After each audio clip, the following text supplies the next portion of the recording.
قرآن پاک میں اللہ سبحانہ و تعالیٰ نے شوہر اور بیوی دونوں کو ایک دوسرے کا لباس بتایا ہے۔ ارشاد باری تعالیٰ ہے، وہ تمہارا لباس ہیں اور تم ان کا لباس ہو۔ اور لباس انسان کے لیے حفاظت، زیب و زینت اور سکون کا باعث ہوتا ہے۔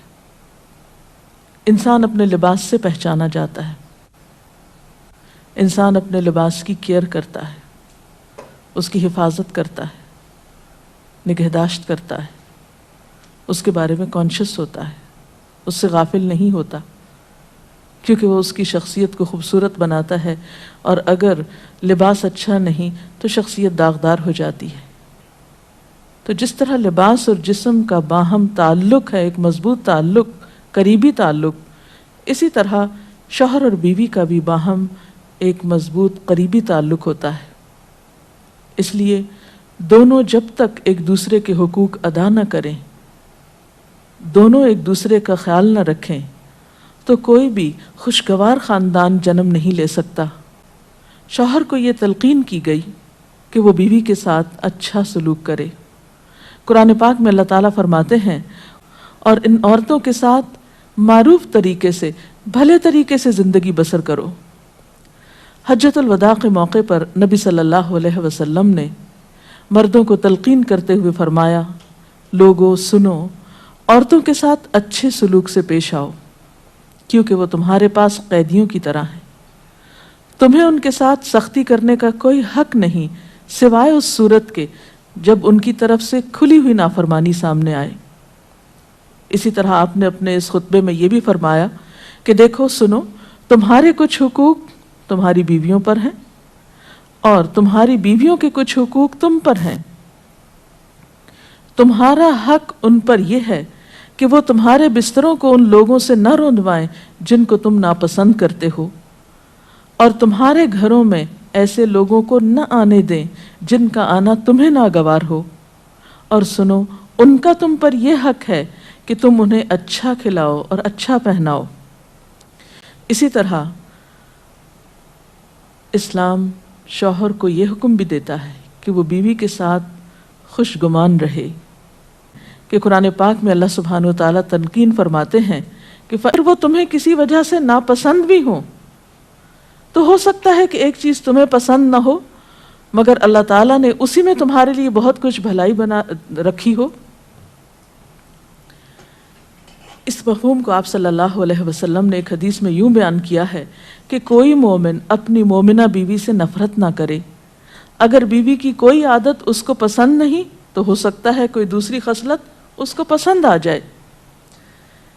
اسی طرح بیوی کے ساتھ عفو و درگزر کی روش اختیار کرنے کا بھی حکم دیا گیا ہے، کیونکہ گھر میں 100 معاملات ایسے ہو سکتے ہیں جن میں دونوں کو ایک دوسرے سے اختلاف ہو، یا ایک دوسرے کی کوئی بات ناپسند ہو، یا ایک دوسرے کی طرف سے کچھ زیادتی ہو۔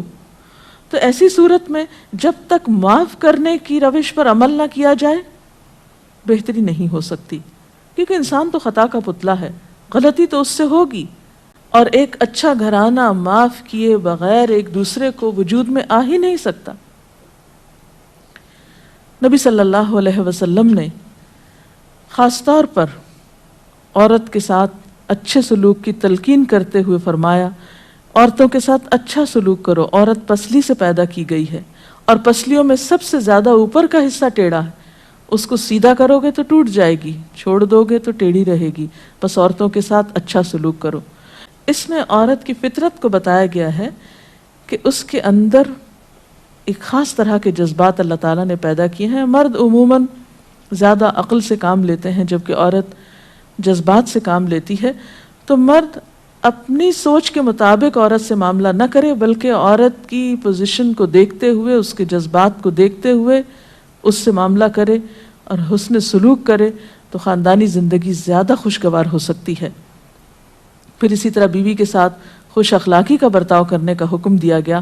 آپ صلی اللہ علیہ وسلم نے فرمایا، کامل ایمان والے مومن وہ ہیں جو اپنے اخلاق میں سب سے اچھے ہیں، اور تم میں سب سے اچھے لوگ وہ ہیں جو اپنی بیویوں کے حق میں سب سے اچھے ہیں۔ ہمارے ہاں تو اس شخص کو زن مرید کہا جاتا ہے جو بیوی کے ساتھ اچھا سلوک کرتا ہو، حالانکہ اللہ کے رسول صلی اللہ علیہ وسلم کے نزدیک سب سے اچھا مومن وہ ہے جو بیوی کے حق میں خوش اخلاقی برتتا ہے. یعنی کسی انسان کی خوش اخلاقی کا ثبوت اس سے نہیں دیا جائے گا کہ وہ اپنے گھر سے باہر کس کے ساتھ کیسا ہے، بلکہ یہ دیکھا جائے گا کہ وہ گھر کے اندر کیسا سلوک کر رہا ہے اپنے قریب ترین انسان کے ساتھ. حضرت عائشہ رضی اللہ تعالیٰ عنہا فرماتی ہیں کہ میں نبی صلی اللہ علیہ وسلم کے ہاں گڑیوں سے کھیلا کرتی تھی، میری سہیلیاں بھی میرے ساتھ کھیلتی. جب نبی صلی اللہ علیہ وسلم تشریف لاتے تو سب ادھر ادھر چھپ جاتی. آپ ڈھونڈ ڈھونڈ کر ایک ایک کو میرے پاس بھیجتے تاکہ وہ میرے ساتھ کھیلیں. اس سے آپ اندازہ لگا سکتے ہیں کہ آپ صلی اللہ علیہ وسلم کا اپنے ازواج مطہرات کے ساتھ کیسا سلوک تھا، کیسا معاملہ تھا، اور وہ ان کے جذبات کا کس قدر خیال رکھتے تھے. اسی طرح شوہر کی ذمہ داریوں میں سے یہ ذمہ داری بھی ہے کہ وہ بیوی کو خوش دلی سے نان نفقہ دے، اس کی ضروریات پوری کرے. اس سے نہ صرف یہ کہ دنیاوی اعتبار سے وہ اپنی ذمہ داری پوری کرے گا، بلکہ آخرت کے اعتبار سے بھی وہ بہترین اجر و ثواب کا مستحق ہوگا. نبی صلی اللہ علیہ وسلم نے فرمایا، ایک دینار وہ ہے جو تم نے اللہ کی راہ میں خرچ کیا، ایک وہ ہے جو تم نے کسی غلام کو آزاد کرنے میں خرچ کیا، ایک وہ ہے جو تم نے کسی فقیر کو صدقے میں دیا، اور ایک وہ ہے جو تم نے اپنے گھر والوں کو صدقے میں دیا، یعنی اپنی بیوی کو کھلایا، اس کی ضروریات پوری کرنے پہ لگایا.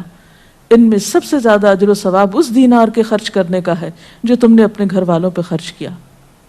وہ لقمہ جو شوہر اپنی بیوی کو کھلاتا ہے وہ شوہر کے حق میں صدقہ لکھا جاتا ہے، یعنی فریضے کی ادائیگی تو اپنی جگہ، لیکن اس کا خرچ کرنا اس کے لیے باعث ثواب ہے. اے لوگو جو ایمان لائے ہو، اپنے آپ کو اور اپنے گھر والوں کو آگ سے بچاؤ. قرآن پاک میں نبی صلی اللہ علیہ وسلم کے ذریعے امت کو حکم دیا گیا ہے وَأْمُرْ أَهْلَكَ بِالصَّلَاةِ وَاصْطَبِرْ عَلَيْهَا، کہ اپنے گھر والوں کو نماز کا حکم دو اور خود بھی اس کی پابندی کرو.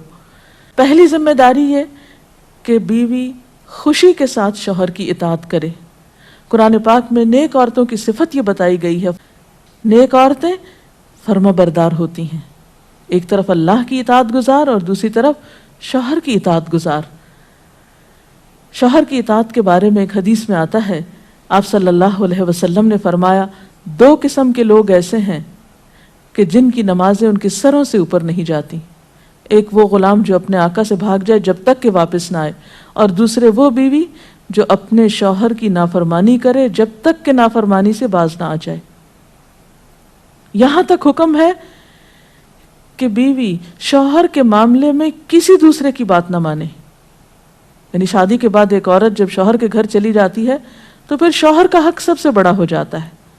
بعض اوقات ہمارے معاشرے میں ایک طرف شوہر کچھ کہتا ہے، دوسری طرف والدین کچھ کہتے ہیں، تیسری طرف کسی اور کا مشورہ کچھ ہوتا ہے، عورت بیچاری بیچ میں پس جاتی ہے. ایسے موقع پر عورت کے لیے کیا لازم ہے، اس کی پرائرٹی کیا ہوگی کہ وہ اپنے شوہر کی بات مانے. عورت کی دوسری بڑی ذمہ داری اپنی آبرو اور عزت و عصمت کی حفاظت ہے. عورت کوئی ایسا کام نہ کرے جس سے اس کی عفت و عصمت پر کچھ حرف آئے. ازدواجی زندگی کی خوشی کا راز باہم ایک دوسرے پر اعتماد ہے. نبی صلی اللہ علیہ وسلم نے فرمایا، عورت جب 5 وقت کی نماز پڑھے، اپنی آبرو کی حفاظت کرے، اپنے شوہر کی فرما بردار رہے، تو وہ جنت کے جس دروازے سے چاہے داخل ہو جائے. اسی لیے شوہر کی اجازت اور مرضی کے بغیر گھر سے بھی نہیں نکلنا چاہیے. حضرت معاذ بن جبل کہتے ہیں کہ نبی صلی اللہ علیہ وسلم نے فرمایا، خدا پر ایمان رکھنے والی عورت کے لیے جائز نہیں کہ وہ اپنے شوہر کے گھر میں کسی ایسے کو آنے دے جس کا آنا شوہر کو پسند نہ ہو، اور وہ ایسی صورت میں گھر سے نکلے جب اس کا نکلنا شوہر کو پسند نہ ہو. اطاعت کے علاوہ شوہر کو خوش رکھنا یہ بھی بے حد ضروری ہے. نبی صلی اللہ علیہ وسلم نے فرمایا، جس عورت نے اس حال میں انتقال کیا کہ اس کا شوہر اس سے خوش تھا تو وہ جنت میں داخل ہوگی. تو ایک عورت جب اپنے شوہر کو خوش کرتی ہے تو جواباً اس کے لیے خوشی پلٹتی ہے. خود اگر کبھی کسی بات پہ شوہر سے ناراض ہوتی ہے تو کہہ اٹھتی ہے، میں نے تو کبھی تمہاری طرف سے کوئی بھلائی دیکھی ہی نہیں. تو یہ جملہ ناشکری کا جملہ ہے جو عورت کو نہیں بولنا چاہیے. قیامت کے دن اللہ تعالیٰ اس عورت کی طرف نظر رحمت اٹھا کر نہیں دیکھے گا جو شوہر کی ناشکری ہوگی. کہ عورت کے اوپر لازم ہے کہ وہ اپنے گھر بار، مال و اسباب اور اپنی ذمہ داریوں میں شوہر کی مددگار رہے، شوہر کی وفادار رہے۔ آپ صلی اللہ علیہ وسلم نے ایک اچھی عورت کی خوبیاں بیان کرتے ہوئے فرمایا، مومن کے لیے خوف خدا کے بعد سب سے مفید اور باعث خیر نعمت نیک بیوی ہے۔ اور نیک بیوی کون؟